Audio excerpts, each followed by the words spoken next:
They called me soft, not to my face, of course. Never in front of clients or boardrooms. That would have been unprofessional. But I heard it whispered in hallways, wrapped in polite smiles. Claire's too nice for venture capital. She doesn't have the edge for this world. She's brilliant, but she won't last. I learned early that kindness in this industry was treated like a flaw. In meetings, I didn't shout over people. I didn't slam my hand on the table or bark at analysts to tighten the numbers. Instead, I listened. I asked questions others didn't bother with, like how a founder felt about a forced down round, or what a hiring freeze would do to morale in a 10-person team struggling to scale. Claire, my boss Tom would say, with that fake patient smile, you're good with details, but don't lose sight of the big picture. We're here to win, not hold hands. He thought I didn't understand the game. The truth was I understood it too well. Tom was the kind of man who believed every deal was a war. Founders weren't partners to him, they were pawns. Move them, trade them, sacrifice them if it made the portfolio look stronger. He prided himself on tough love. I watched him strip a startup down to its bones, force the founders out and sell the IP to a bigger player for pennies on the dollar. Necessary, he said after. They didn't have the stomach for the next stage. I wanted to tell him stomachs weren't built for swallowing glass. But I didn't. Instead, I smiled. Because in this office, smiling was survival. Then Nathan arrived. He was everything Tom loved in a protege, loud, sharp-suited, Ivy League educated. He strutted into the office on his first day like he already owned the place. I'm here to inject some real energy into the portfolio, he said, flashing a shark's grin. Tom clapped him on the back. Good man. Watch Claire.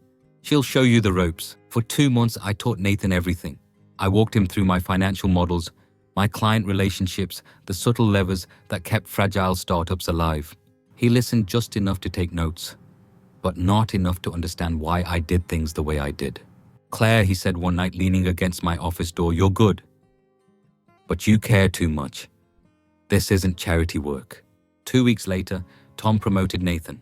Strategic Leadership HR called it. Claire, this frees you up to focus on your strengths, they added. My title didn't change, but my role shrank. Meetings I used to lead now had Nathan's voice at the head of the table. Founders I'd spent years advising were reassigned to him. And Tom, he smiled at me like I should be grateful. That night I stayed late in the office. The building was quiet. The only sounds the hum of servers and the distant buzz of an air conditioner.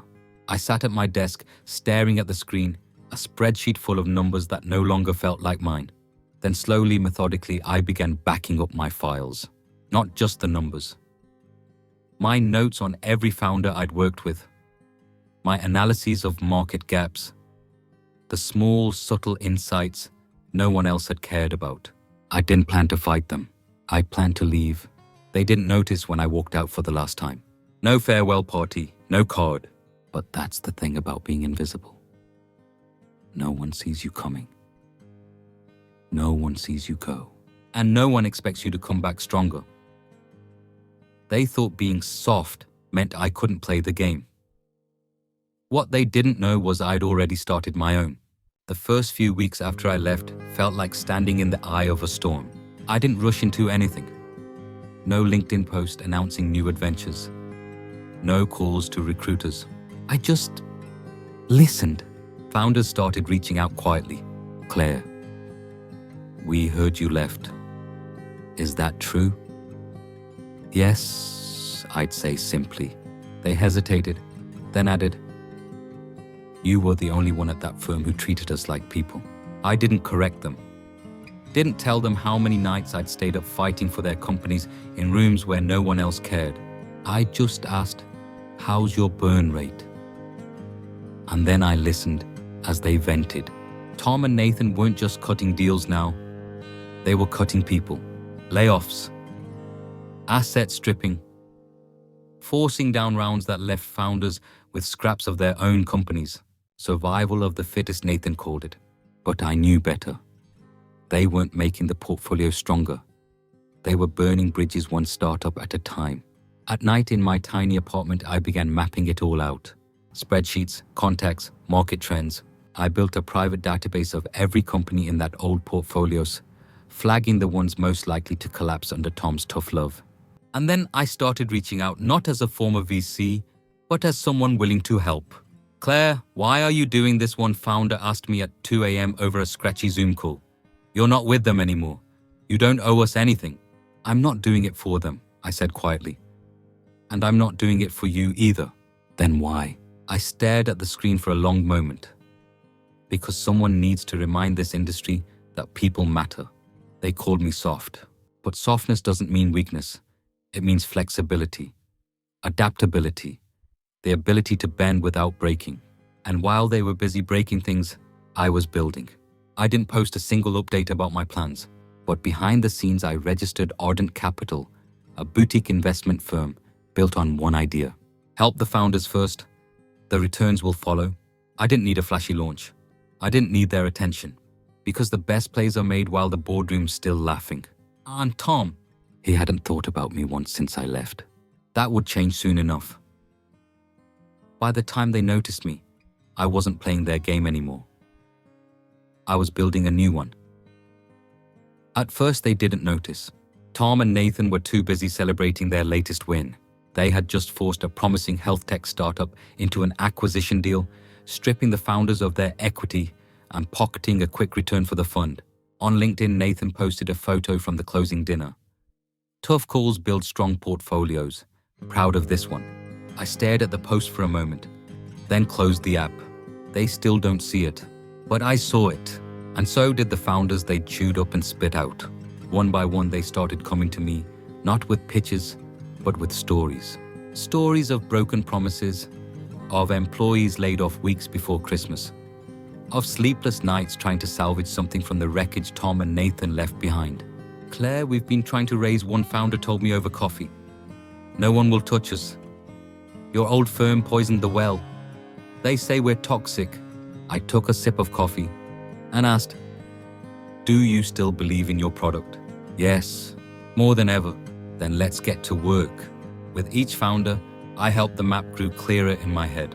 The neglected markets Tom dismissed as too small to matter. The early stage startups he passed over because they didn't scale fast enough. The industries he mocked as soft like me. Meanwhile, Ardent Capital quietly started making moves. We didn't need to outspend Tom's firm. We didn't need to outshine them. We just needed to be smarter, more patient. By the time Tom realized how many of his ex-founders had new funding, it was already too late. "Nathan, get me numbers on Ardent Capital," Tom barked in a Monday morning meeting. "Claire's shop. They're tiny. Boutique. Not a threat." "Then why are we losing deals to them?" Nathan didn't have an answer. That Q3 of Tom's portfolio companies defected, buying out their own shares and signing strategic partnerships with startups under my wing. The investors weren't blind. They started asking questions Tom couldn't answer, and the press wasn't blind either. A TechCrunch headline hit like a hammer: "The rise of Ardent Capital. Can a soft strategy disrupt venture capital?" I didn't crash their firm. I didn't need to. All I did was create an alternative so good, people chose it over them. That night, I got an email from Tom, CEO, subject coffee. "Claire, I think we'd both benefit from a conversation. Let's talk about ways to work together again." I stared at the email for a long time and smiled. They thought I was building a boutique firm. What I built was their replacement. The next time Tom emailed, his tone had shifted. "Claire, we see what you're doing with Ardent. Very impressive. There's no reason we should compete. Let's discuss a merger. You'd have a seat at the top table." The top table. The one they never thought I deserved. I didn't reply, not because I didn't know what to say, but because I knew silence was the sharpest answer.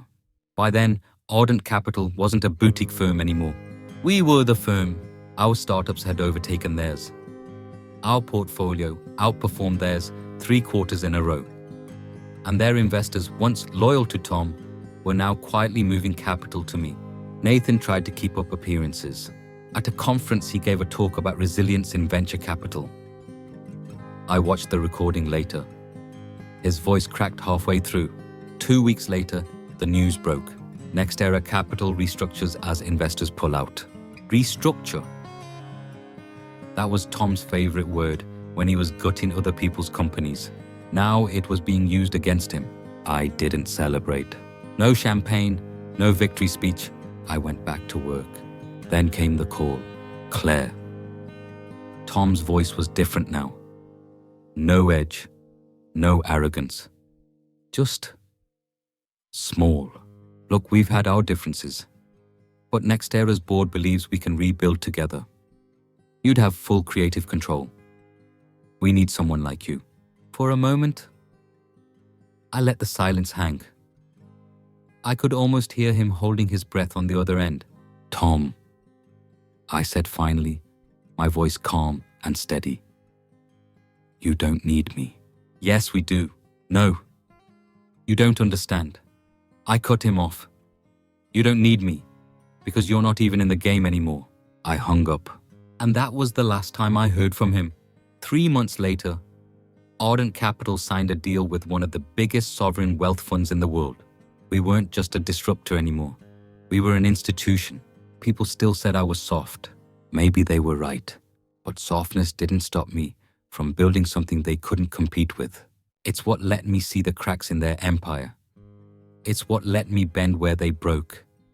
They thought kindness made me weak. It made me inevitable. Subscribe, leave a comment, and follow me to hear more incredible stories coming your way.